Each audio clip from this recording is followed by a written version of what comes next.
نے ہریسمنٹ کی بات کی تو آسان الفاظ میں اگر ہریسمنٹ کی ڈیفینیشن میں آپ سے پوچھوں ہمارے جتنے بھی ویورز ہیں کہ ان کو بھی پتہ چلے کہ ہریسمنٹ بیسیکلی کس چیز کو کہتے ہیں۔ بسم اللہ الرحمن الرحیم، السلام علیکم ناظرین کرام، میں ہوں آپ کا میزبان مہران خان اور آپ دیکھ رہے ہیں سنجو ٹی وی۔ ناظرین کرام، اوورال ڈیلی بیسس پہ تو آپ لوگ دیکھ رہے ہوتے ہیں کہ ہم آپ کے لیے مختلف پروگرامات لاتے ہیں، آپ کی معلومات میں اضافہ کرتے ہیں۔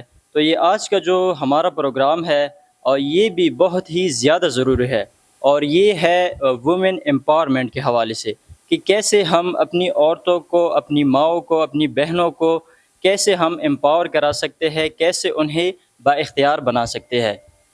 اس حوالے سے میرے ساتھ میڈم موجود ہے جو کہ آپ کو جو ہے بہت ہی کلیئر الفاظ میں آپ کو یہ بات بتائے گی کہ اصل میں وومن امپاورمنٹ کیا ہے، اور دراصل وومن کو جو مسئلے مسائل آتے ہیں وہ کس بنا پہ آتے ہیں۔ السلام علیکم میم۔ وعلیکم السلام۔ کیسی میم آپ خیریت سے؟ شکریہ جی، تھینک یو ویری مچ۔ میم سب سے پہلے تو جتنے بھی ہمارے ویورز ہیں ان سے اپنا مختصر سا تعارف کرائیے گا۔ میرا نام جی شبینہ ایاز ہے، اور ایک این جی او ہے عورت فاؤنڈیشن کے نام سے، پچھلے 38 سال سے پاکستان میں کام کری۔ میں اس کی جو پشاور آفس ہے اس کو دیکھتی ہوں۔ صحیح ہو گیا۔ اچھا میم، فرسٹ آف آل تو یہ بتائیے گا کہ آج جو یہ سیشن ہوا میں بھی اس میں بیٹھا تھا، وومن امپاورمنٹ کے حوالے سے بات ہو رہی تھی، تو دراصل میں یہ ضرورت ہی کیوں پیش آئی کہ وومن کو امپاور کیا جائے؟ کیا وومن با اختیار نہیں ہے؟ جی دیکھیے، ہونا تو یہ چاہیے کہ کہیں بھی کسی معاشرے میں بھی عورتیں اور مرد جو ہیں برابر کے شہری ہوں اور ان کو برابر کے حقوق حاصل ہوں، لیکن ہم پاکستان کی بات کرتے ہیں تو پاکستان میں عورتیں بہت پیچھے رہ گئی ہیں۔ وہ چاہے کوئی بھی میدان ہو، چاہے وہ تعلیم کی میدان ہو یا پروفیشنز ہوں، یا ایون عورتوں کی اگر ہم دیکھیں تو ان کے حوالے سے تو تشدد وغیرہ بھی جو ہے اس پہ بہت زیادہ ہوتا ہے، تو عورتیں بہت پیچھے رہ گئی، یعنی کہ وہ با اختیار نہیں ہیں۔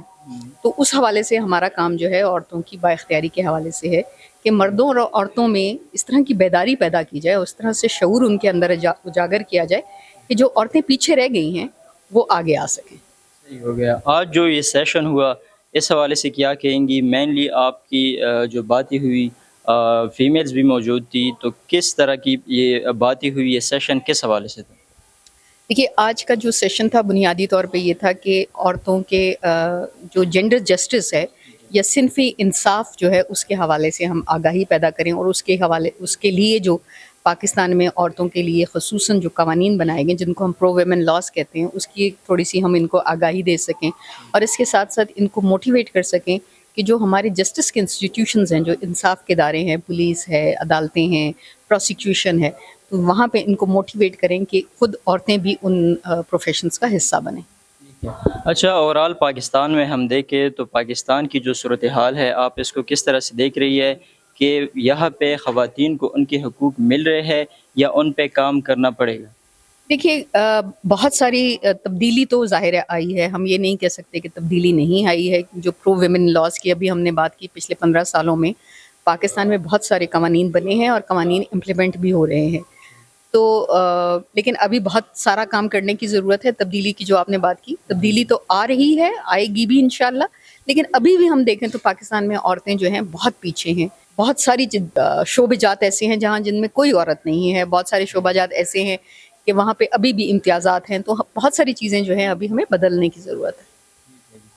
ابھی جیسے آپ نے بات کی کہ کافی ٹائم سے ہم اس پہ کام کر رہے ہیں، تو ایسی کوئی موٹیویشنل سٹوری جو آپ کو یاد ہو کہ آپ نے اس پہ کام کیا ہو اور اس کو آگے لے کے گئی ہو؟